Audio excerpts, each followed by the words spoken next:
A lot of your real estate agents too, they're wanting to build wealth and investing. They want to do it quickly. It's like similar to the tortoise and the hare. The tortoise won the race because he stayed steady. You have to stay steady. You just think things are going to fall into your lap. You are going to sit there and try to figure out, maybe I should wholesale. Maybe I should go multifamily. If you stay consistent with what you're doing, it will eventually unfold. If you're a residential real estate agent earning $200,000 a year and you want to grow your passive income, this show's for you. Learn the secrets other agents use and hear from experts in our field in order to guide you along your journey to investing in assets like apartment communities so that you can turn your commissions into cash flow.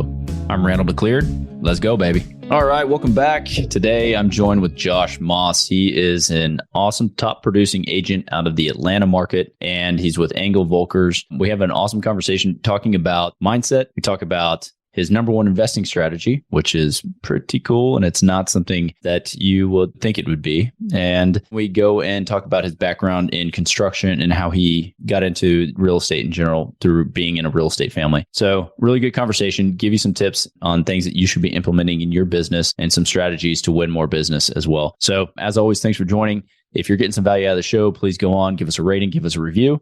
Really appreciate that. And I want to remind you as well about going to commission2cashflow.com, commission, the number 2, cashflow.com. And that you can download a bunch of documents and that sort of thing that I've used in the past to flip houses, to contract, to wholesale, to do sub-to.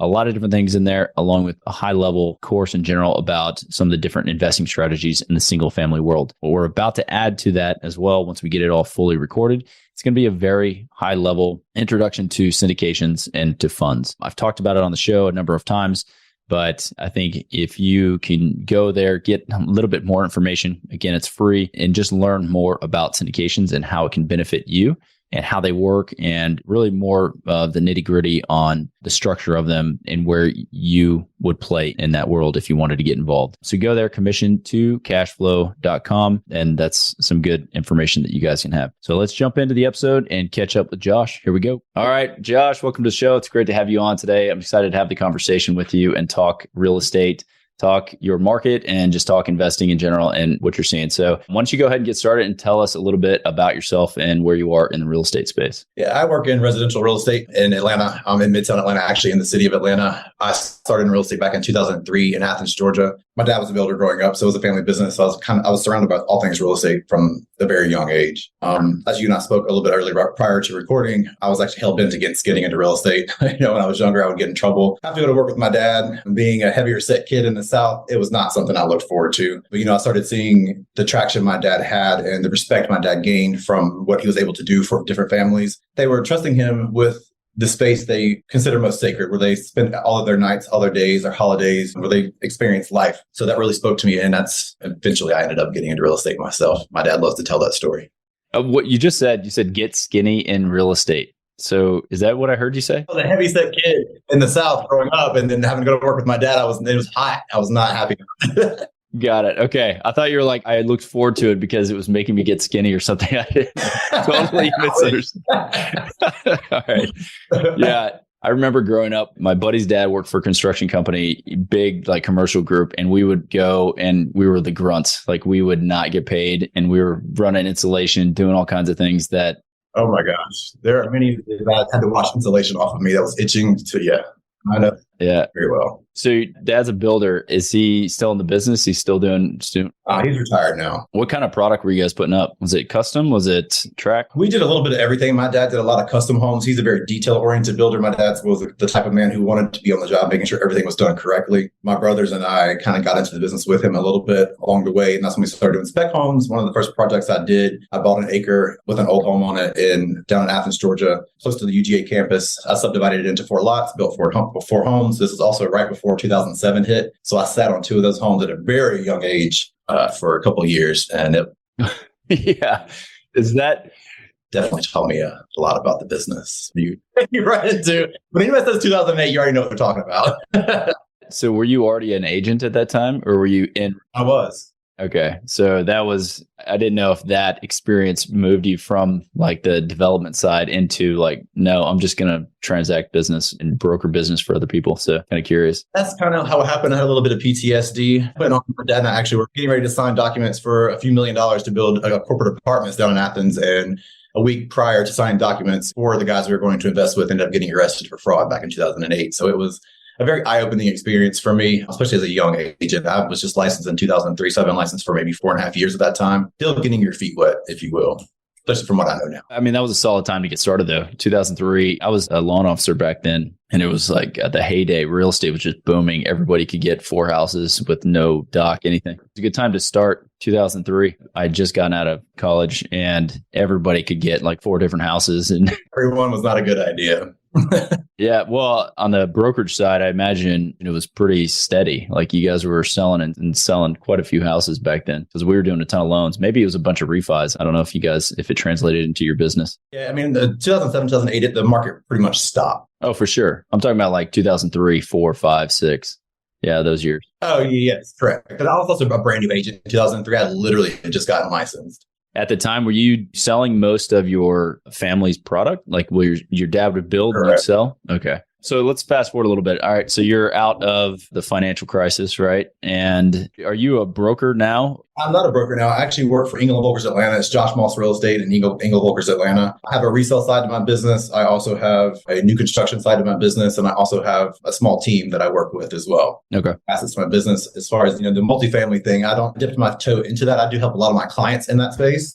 But personally, I don't invest in that space. My goal in the industry that I'm in, and obviously in real estate, is to provide the value to people who are just now getting into the business and not knowing what to do. Because that's who I used to be. And you're best equipped to help someone that you used to be. And that is a new agent. I don't partner with just anybody. I do a pretty heavy interview process. They interview with me. They interview with our CEO at Engel Volkers Atlanta. And then they come back and they interview with me again, just to get an idea of how eager they really are and how badly they want to be in the business. You can't get this business just to want to cash a check. Yeah. You got to come out with a different mindset than that. It looks easy from the outside. Oh, you just signed a few papers and now you sold a house and what else did you do? But yeah, there's a lot that goes into it. I agree. So having somebody, it's almost like, I don't know, if you want to convert to Judaism, you have to go see the rabbi like 3 times. Because if you're going to take my time, and what I do is I allow the team members I bring on, I allow them to leverage my experience, leverage the listings that I have, and leverage the business that I've built myself to give them credibility. Yeah, for sure.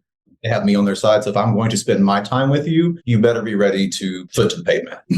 So what does your team look like? You've got how many on it and like what's your transaction volume? I started with 3. One of my first agents, she ended up going into commercial real estate. That's not a space that I'm in at all. I have 2 other agents that I work with currently. Right now, I have a project, J5 on Juniper. It's a new construction. We work with a large developer.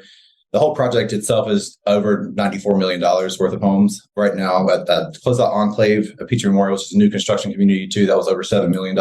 Right now, active listings, we have over $4 million and pending and closed over $2 million. You're like looking right down at your stat sheet. I saw the J5 on your site and I was taking a look at just the idea. And so I didn't know, again, if that was your family's building that. No. Okay. So you're working with the developer and you're listing the units inside. Yeah, the company I work with, Engel Volkers Atlanta, we do a ton of brand new construction. We're the number 1 brokerage for new construction in Atlanta. We work with a lot of large developers, and I was lucky enough to be, handpicked by our CEO, Krista Hustlickler. So props to her. Appreciate it. Yeah, that's a good shout out. Yeah, that's pretty cool that you guys are working on that. And so what's the goal for the year? You guys last few years kind of exploded and everybody has really slowed down. We're talking just a minute ago, you're seeing an uptick in the spring is sprung type comment. What is it looking like for the rest of the year? Are you guys taking down? Are you hitting your numbers that you're trying to hit? Or what are you guys thinking? I'm actually hitting well over my numbers. I'm kind of trying to get my wits about me a little bit. But no, in Atlanta, we are set to lead the real estate market in 2023. The National Association of Realtors took all of the major metropolitan cities in the nation and set them up against 10 key metrics. Atlanta is the only city in the nation that met all 10 key metrics. Right now, we had the market slow down a little bit with the interest rates kind of going up and going down. And we're in a state in this country where we have an information overload, but we have a lack of knowledge. And that's kind of where I come in to provide that knowledge, to provide that value of not clickbait and what's actually going on in the market. And being able to explain that knowledgeably and educate your consumer is key. Because like I said, we have a ton of clickbait. We have a ton of information, but getting accurate information and real knowledge is pretty hard to come by. So what are you seeing move right now? We just as a side note, we closed on a 170 unit apartment I had it up a minute ago. It's like on the southeast side of town. Yeah, just outside 154. I don't know, you described the loop. Campbelltown Road, somewhere down there. Colonial Hills area. And yeah, and all the stats that I was looking at for Atlanta was killing it. A buddy of mine, he buys industrial and he's been heavy in Atlanta, like nonstop in Atlanta, buying a bunch of stuff up. We got a couple of areas in Atlanta that just got rezoned to light industrial. Interesting. I have one of my investors. He actually flips properties. Well, he's my investor now because the last agent he was working with and contractor, they did not do their due diligence when they told him to purchase his home. The builder he chose to use tore down the entire structure, not pulling the right permits, not knowing that it was rezoned light industrial. So when he tore down the entire structure, that single family home, which is on a street full of single family homes, then became a light industrial space. They could have left up one wall. They just weren't doing things correctly. Again, not like full of information, just no real knowledge of what actually to do. Yeah. What is he doing with that? Is he turning it into an industrial space or what? No, we got it rezoned. Oh, you did? Okay. That process is fun. So unnecessary though on that deal, it sounds like. I want to ask you about some of the tactics that you're using. So again, one of the big things about what I'm trying to drive value here is we have other agents listening from around the country, interviewing some from around the world actually. And it's an interesting time because of the rate increases, but there are some tactics and some things that are just tried and true. They always work. So what are you guys doing right now that is winning you more business? You have to have a digital presence. That's key right now. Everyone goes online before they do anything. Everyone's going to Google. Everyone that they use Bing, Yahoo, typically it's Google. But you have to have an online presence. Social media is key. Doing video, letting people see your face, building your brand.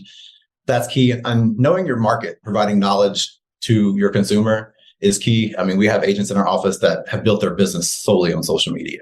It is crucial to have a digital presence. That's the main thing. What are you seeing that's working then? Because again, I've seen and watched and seen, like, I was talking to a guy the other day. He's like, just filming yourself in front of a house and saying like, hey, I got a new listing. It's like, is that working? That's not providing value. I mean, granted, yeah, I got a new listing to you. I mean, it's value to someone who may want that listing, but it's not value to the masses. Correct. Provide value to the masses, for instance, different loan options for people that, are scared of rates. If they can do a 2-1 buy down, have an interest rate that's a little lower with the option to refinance in the future, that kind of thing. Or, different situations that you have come up with your listings or with inspections and how to handle those different objections that come up. Those are things that are going to provide value to your consumer. Well, hey, I got a new listing. That's great. But I mean, you're providing value for the small group of people that may want that listing. Here's a tip, just taking to expand on that. If you are going to sit in front of the camera and go, hey, check it out, I got a new listing. By the way, this is what I just found out about this listing. It's X, Y, and Z, and this is how it helps you. Maybe something like that is much more of a value add, and or like, hey, this listing is awesome. And the loan products that my loan officer said we can get for this thing are X, Y, and Z. You guys should check it out. Something like this may work for you. Yeah. I love it. Good value add. So social media, are you guys really dialed in on your social media stuff? I mean, I was. I've kind of taken a little hiatus trying to build a team. And I've got a lot of things pending at the moment. So I haven't been as present on social media as I would like. It's something that I'm kind of procrastinating on just because I've gotten so busy, but it's something I have to carve out. But yeah, it's definitely something that has drawn me business for sure. Yeah, it's something I'm working on heavily now. I've never been big into it, but it's like, got to hire a guy to help just really keep. Yeah, I mean, I'm 42 years old. I text my niece. I'm like, so, hey, TikTok, what do you do with this? And she's like, give it to me. She she will edit it for me and send it back. And I'm like, my 2-year-old niece. I mean, I'm 42 though. I mean, I don't know like TikTok that well. I mean, it's, kind of a foreign land for me, but it's also why you surround yourself with people who are not like you. A lot of my agents, or both of my agents now that I have on my team now that I'm working with, are both much younger than I am, but they bring a different aspect to the table. They help me from a different point of view. They bring a different demographic to the table as well. So, I mean, it works. Yeah, for sure. We're launching a brokerage here as well. And so I've been a broker for years and years and years, always focused on the investment side. And now finally, some old coworkers of mine, when we were doing the fix and flip deal, they're like, hey, let's do a brokerage. So anyway, I literally just found this. It's a platform that we're using that you can integrate TikTok. Speaking of TikTok, like any forms, anything you do on Messenger, any of these things, you can actually integrate to where you're communicating with all of these things in one spot. And so it's nurturesales.com. It's something that we can definitely talk about just because for me, getting back into it and starting to set all these things up and having them and talking to them about it. So it makes life a little bit easier when you have one central place where all the communications are happening. So absolutely. If you didn't know that you could make TikTok forms, because I didn't know this until I saw this thing, but you make TikTok forms and people can fill out their lead information on that form and go straight into your CRM. I had to write that down. You saw me. I was like trying not to. Yeah, I'm learning all this stuff. And again, it's awesome because I get to talk to guys like you and you've got ideas. And then it makes me think through like, okay, we really need to implement this. So there's some good stuff. And one thing I liked about Ingo Volkers when I was chatting with another guest that I had on, at least for them, I don't know if this is a company-wide thing. Whenever somebody closes, you guys have some like ridiculous, like nice package or something you give to them. Am I wrong about that? Or is it just within theirs? I mean, my closing gifts are, pretty nice. They're not the typical package. I mean, they would get ordered from Tiffany's, but It was like a box or something. I don't know. Maybe he made them himself or something, but it might be something custom he did. Yeah. We have a partnership with Tiffany's as well. That's where my closing gifts typically come from. Unless I find something like, I build a relationship with these people and there's something specific that I want to get. That's super nice. What does that look like? I mean, I'm putting you on the spot here. I don't know if you want to give away your secrets, but. Oh, as far as closing gifts that I've done that were like people. So you have a partnership with Tiffany's. So you get a discount on things? Yeah. So the England Volkers has a partnership with them and we get a discount just for using Tiffany's and sending our closing gifts. Okay.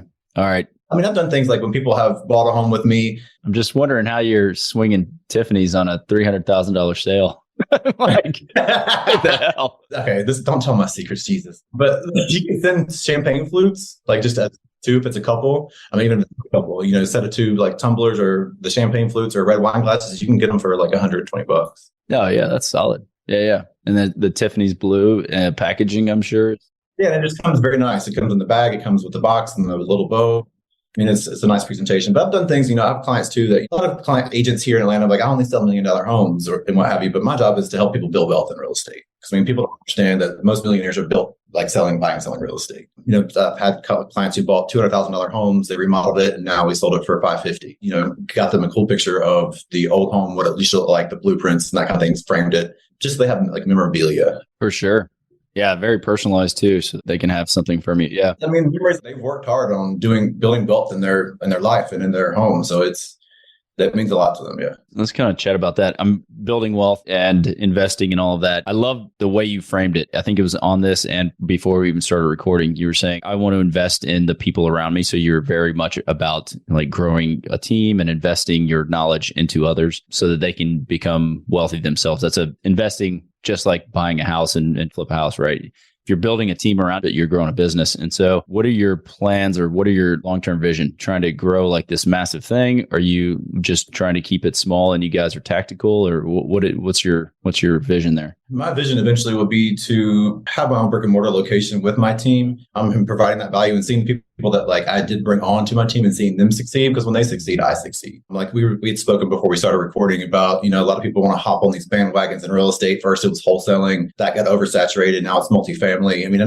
not saying these things aren't great, because they are. I mean, there's a great avenue for everyone to go down. And you have these millionaires, billionaires that are saturating social media with, I can make you $1 million in a day. And, they are providing value. They're providing a great education for people. And that's my plan, is to provide a great value and education for people, for newer agents, because that's exactly who I used to be at one point. And I'm best equipped to help that person be who they want to be and become the agent they need to be in order to be successful in the business. Yeah. So it sounds like you're looking to grow. Absolutely. And as far as size of the team right now, I have a couple of different avenues that I mix within my brokerage. I love where I work. It's literally like a family. You're talking about a lot of it in this industry is cutthroat. People don't want to share their ideas. They don't want to share, things that they've experienced in the past, because they think, someone's going to take my business. And that's just not how we operate at England Volkers Atlanta. I mean, and we had a huge work event down in Miami, where all like a ton of it was like 1,500 agents came down that were all England Volkers to Miami, and everyone seems to work that way. I have had situations in other brokerages where I was looking for a good photographer. I had friends that were agents in these offices, and I was like, hey, do you have a good photographer, good videographer? They're like, I just don't want my guy to get too busy. And I'm like, you realize you work in the referral business too? Like, you're keeping money out of this man's pocket. The office I work in, I don't see myself leaving anytime soon. Being a broker within my office and creating some sort of training platform there for newer agents to come through would likely be a direction I would head before I would start my own thing. Yeah, that's very similar sentiment from the prior England Volker guest that I had on. He loved it. He set up 2 brick and mortar shops, very strategically located, but he commented about how well he was mentored through the group, through the brokerage, on finding those locations and what he could do. So yeah, a lot of good feedback there for England Volker. To me, they're unmatched. So or at least we are in Atlanta. This show is sponsored by Ridgeline Investment Group. Ridgeline has a track record of transacting more than $53 million in assets throughout Texas. Ridgeline is currently looking to acquire 100 to 200 unit Class B multifamily communities between 5 and 20 million in San Antonio, Temple, Waco, Tyler, and other secondary markets in Texas. To learn more about Ridgeline Investment Group, visit www.ridgelineig.com. So tell me about Atlanta. Like, what's happening in the market there? You said Midtown. Yeah, Midtown. That's one neighborhood. So like inside the perimeter is the main source of my business. Like I've said, I've sold homes North Georgia mountains as far south as Jonesboro, but inside the perimeter is my main focus. We have seen a huge uptick in activity. We do, like I said, like a lot of new construction sales. We have sales centers that people can come into on a daily basis. We've seen a huge uptick in the people that we're seeing. We were seeing over the past couple of months, maybe 5 to 7 pieces of traffic, 5 to 7 people, customers coming through the door. And over this past weekend, I think I had 12 or 13 people come through. So it's doubled, actually more than that. So the spring market has definitely sprung here in Atlanta. Yeah, that's awesome. So, and you guys, were they selling in this development? Are they selling houses, like single family detached, or was it townhouse style, like joint wall? The project that I'm working on right now is all condominiums. My retail business, I have townhomes, I have single family homes, I have condos. The new construction project I'm on right now is all condos. Very cool. I'm kind of curious on the development side. Again, are you taking that direction? Like you're staying in the brokerage world and you're like, I got to play around with seeing my dad do development. I'm not going back into that world.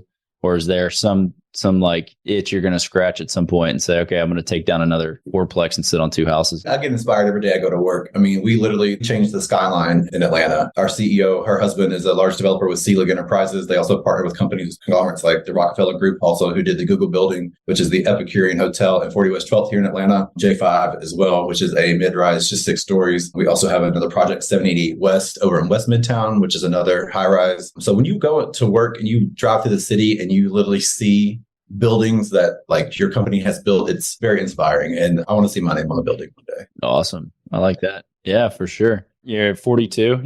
This is kind of the same conversation I have with myself. You look around, you're like, yes, I want to have my name on a building. That is pretty much why we got into real estate. Now that I've seen what I can do, what is possible, my dad was a good old boy from the country. I mean, we're from North Carolina and Hayesville. It's a very small town like this big and has one red light. He did very well for himself and for our family. I grew up very well, but seeing what else is out there and what else is available and what the ability is that I have, it's amazing. Yeah, I will say we just sold a 14-unit townhouse development project that we bought the dirt, got it fully entitled, sold the dirt. I mean, that process, it's like you need 10 of those in your pipeline in order to be getting something going.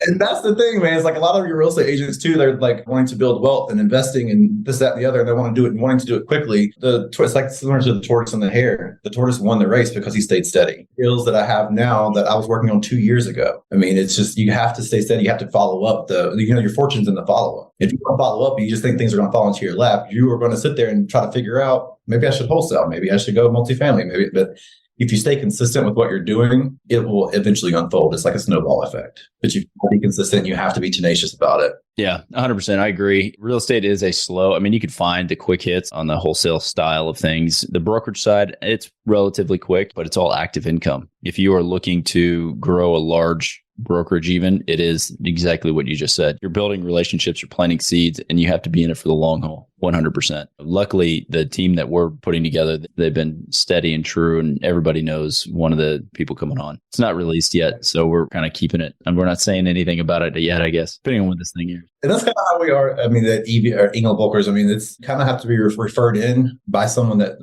isn't already at the brokerage. It's an easier interview process, and you have someone that vouches for you. And there are people that haven't known someone that has come on board, but that's typically how it goes. Yeah, got it. Well, let me ask you about, you said you have some investors, and I'm just curious about the Atlanta market in general for the investment side, either single family or some of these developments. On the single family side, what's a typical deal, like base hit, I guess, for an investor looking to buy something and either rent it out? Are you making money on condos there? Are they cash flowing if you're actually investing in something? It's going to be a little bit harder to make the passive cash flow that you're wanting to make. With a condo, you're typically going to have a lease permit or commodity here in Atlanta. So with a lease permit, you can lease your home out, the condominium out whenever you would like. Without the lease permit, you can't do that. And lease permits are, like I said, a commodity. So you're looking at spending between $10,000 and $20,000 for a lease permit. And if you want to buy at 40 West 12th for the lease permit, it's over $100,000 for the lease permit. With the condominium, you're typically going to hold on to that property and watch it appreciate and use the appreciation. Whereas your single family homes, you can find something that needs a little bit of TLC, and then you'll have that positive cash flow. Yeah, condo market in Texas or San Antonio, not in Texas in general, but in San Antonio, it's almost non-existent. It's coming up a little bit now. We've got a few buildings that are going up. So that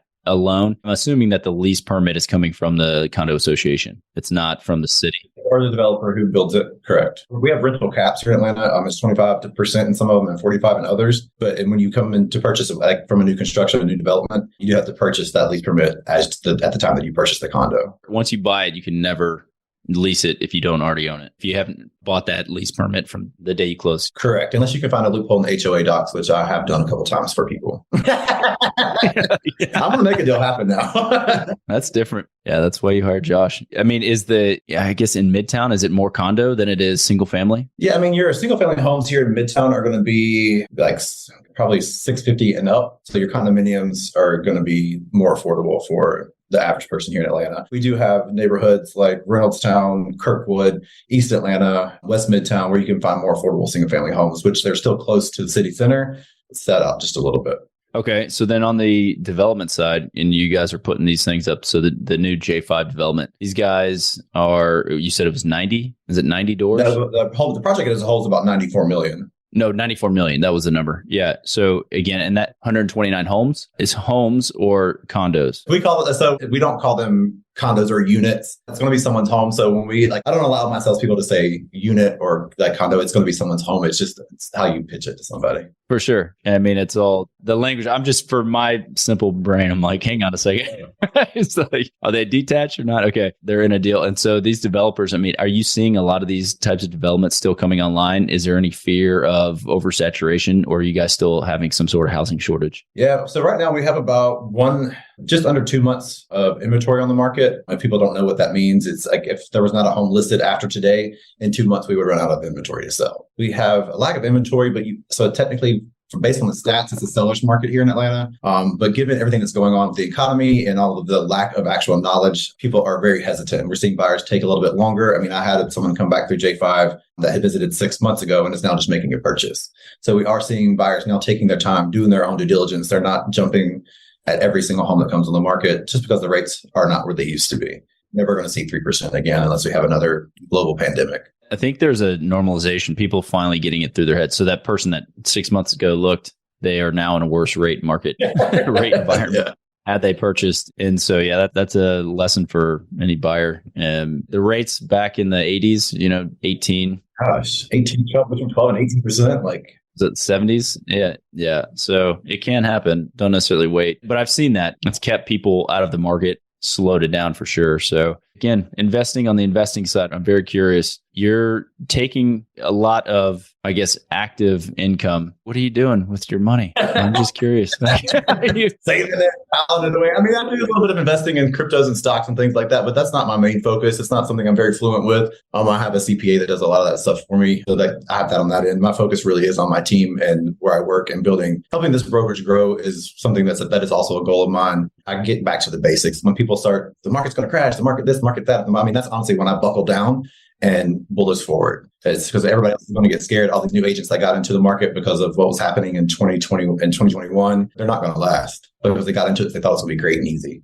It's not great. See, they got into it because I want to make my own schedule. I'm like, you realize you work for the people that your clients, like they are your boss technically. You have to be available, especially as a new agent. You've got to build your business and build your brand, and being available 24 hours a day, 7 days a week, 365 days a year, it's going to be for a while. That is why I have this show. It's so that it's not like that forever. Doing a podcast, it's a lot of work. I'm not going to lie. It's another job, essentially. It's fun. I enjoy it. I love having these conversations. I get to know a lot of people around the country. And that's the whole purpose of it. It's just to educate. And that's just it. Like anything you decide to do as far as making an income, whether it's passive or not, it's going to take work. It's going to take a little bit of effort. Whether it's multifamily, like I've listened to a couple of the podcasts when I had a chance, you get other people that into multifamily, they renovated some stuff, they updated some stuff, the repairs they have to do, they have to maintain the tenants. Like you don't just buy the building and money just starts coming in. You don't just sit there and collect. So you have to pick something that you're passionate about and that you truly believe in, and then put the effort behind it. And that's where your income is going to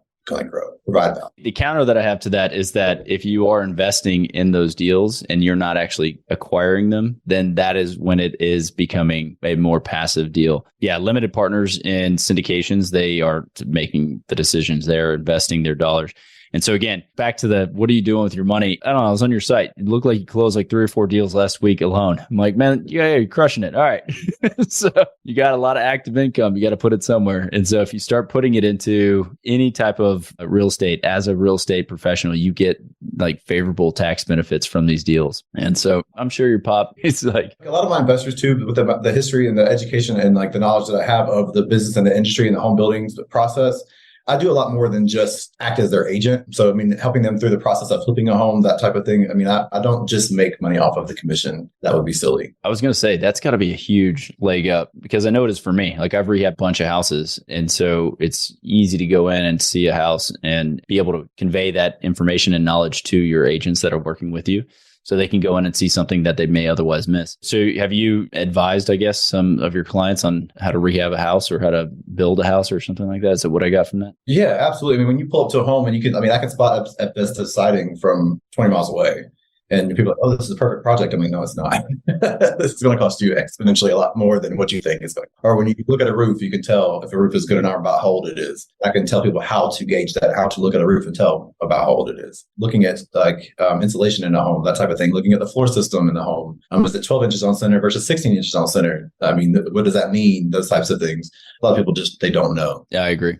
Asbestos siding, man. Remediating that is always. It's in that part too, doing the multifamily investing. I've helped my clients. I've had to go to court with a few clients to get people out of homes. The syndication like piece that you're talking about is probably the route that I would end up going. It is a hands-off model for sure. Yeah, your work comes up front. So it's probably the same. I imagine these guys that just did, so J5, they just did a $95 million project. I imagine if you are working with them, you could talk to them and say, hey, how do I get in on this deal in some form or fashion, either raising capital or can I invest or whatever it is.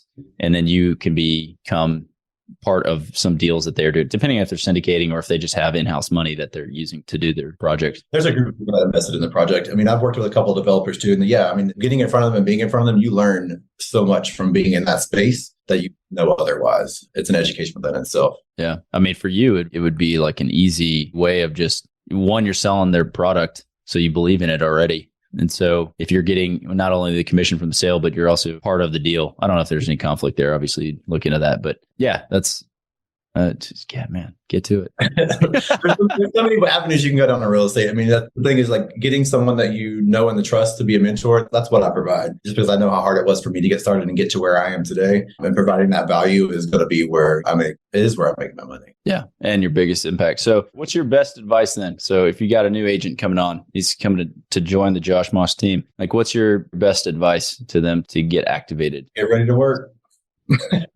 Don't be afraid of the no, because the no is going to get you closer to that next yes. I mean, you have to take a couple steps. I mean, there's an onboarding process with our brokerage. You got to learn some new systems. You got to learn a CRM. To me, being in sales since I was 15 years old, a CRM is crucial. If you're not using a CRM in real estate, if you're a resale agent or a new construction agent, no matter what you do, you can't remember everything every single day. It's impossible. If you think you can, you're wrong. Post-it notes. Oh, yeah. This whole room will be covered with Post-it notes. I would not work for them. You've got to have a database. You need to people say fake it till you make it. Like I help people build that confidence and being able to speak to people knowledgeably and give them the knowledge that they need to be able to speak to their friends and their family about real estate. That's the biggest hurdle to get over, especially with me when I got into real estate. My entire family knew everything about real estate. I mean, and I was just getting into the business, just trying to listen and pick up on keywords and get enough confidence in myself to be able to speak to other people about real estate and let them know that I do know what I'm talking about.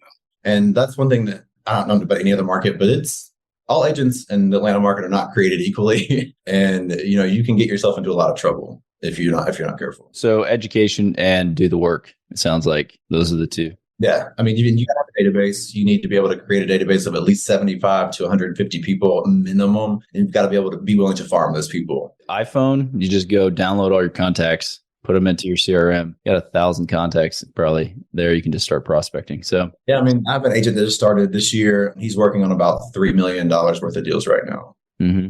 just from doing what I told them to do. Yeah, solid. It is ultimately do the work. My wife is starting to do rehabs, and we were literally having a conversation yesterday, and she's like, maybe I'll get my license as well, and I'll come join the brokerage team and do this and that. And I was like, what do you want to do? If you want to be flipping houses, just focus on that. Just go do the work. All you got to do is reach out to 50 wholesalers, and then you're going to have a deal, right? The wholesalers reach out to me once a day. Yeah, that's right.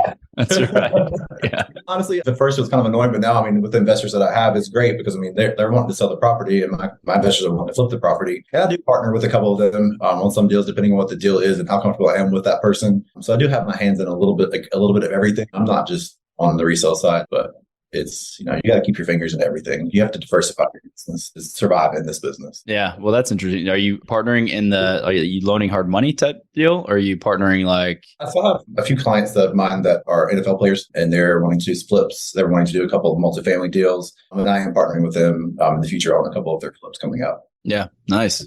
Very nice. Well, I'll have to ask you about that and see how those go. Yeah, I'll follow up with you, let you know for sure. Sounds interesting. So, well, Josh, look, man, I appreciate you jumping on. It was a good conversation. I appreciate the knowledge you shared, telling us about Atlanta and what you guys are working on. I'll ask you a couple of questions just to wrap up that I typically ask everybody. So what is your favorite pastime not related to real estate? Favorite pastime, being on the river in North Carolina with my family, just hanging out, spending time with them. That's my favorite pastime. That's my safe place. I go there when I need to decompress, de-stress. It's the Hiwassee River in Hayesville, North Carolina. That's where I grew up. It's my old stomping ground. So that's my favorite pastime for sure. Awesome. Is it like a boatable river? Are you camping or what are you doing? Camping. Yeah. So my grandfather had a ton of acreage on the Hiwassee River, passed away. He left it to my mom and her two brothers. So it's now family owned. It's in a trust, so you can't build on it. So when we go there, there's no electronics allowed. So it's just like the cousins, families, aunts, uncles. You have to spend time together. They string beans and canned stuff. It's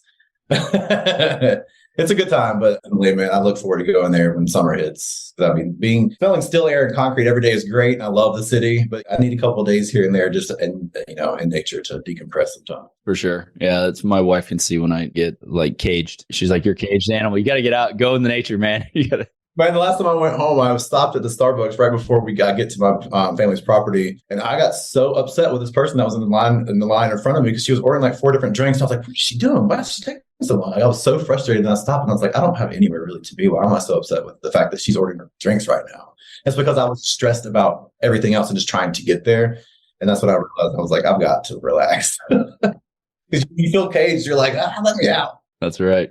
For sure. Awesome. What's the best thing that's happened to you or your family last couple months? Best thing to happen to me or my family in the last couple of months. For me personally, it's just the growth that I've experienced personally of myself. I work a lot on my mindset.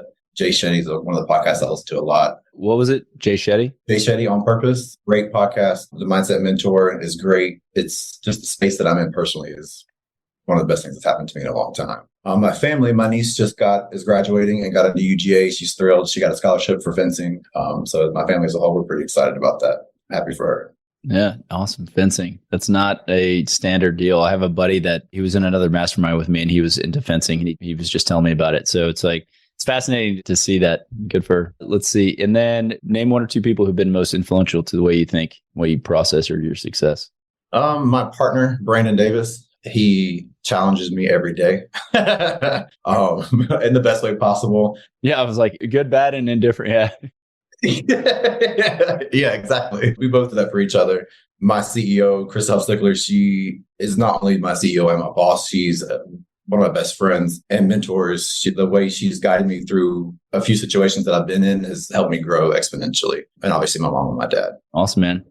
It was good getting to know you. Yeah, likewise, man. I'm going to follow up with you on the syndication stuff and learn some more about that. I'm going to put out a little free, some kind of course or something that's super short and easy just for agents really to, I don't know, get a high level because I have these conversations and I feel like we end, but there's really I don't feel like there's the full educational component of it. And there almost shouldn't be. Like you're in the business. So I'm not trying to cram something down your throat. It's just a conversation. I'm like, why aren't more of us investing in deals that we are? In my mind, I have this vision where agents, they come together and we are investing locally. And we share knowledge. It's a crazy concept.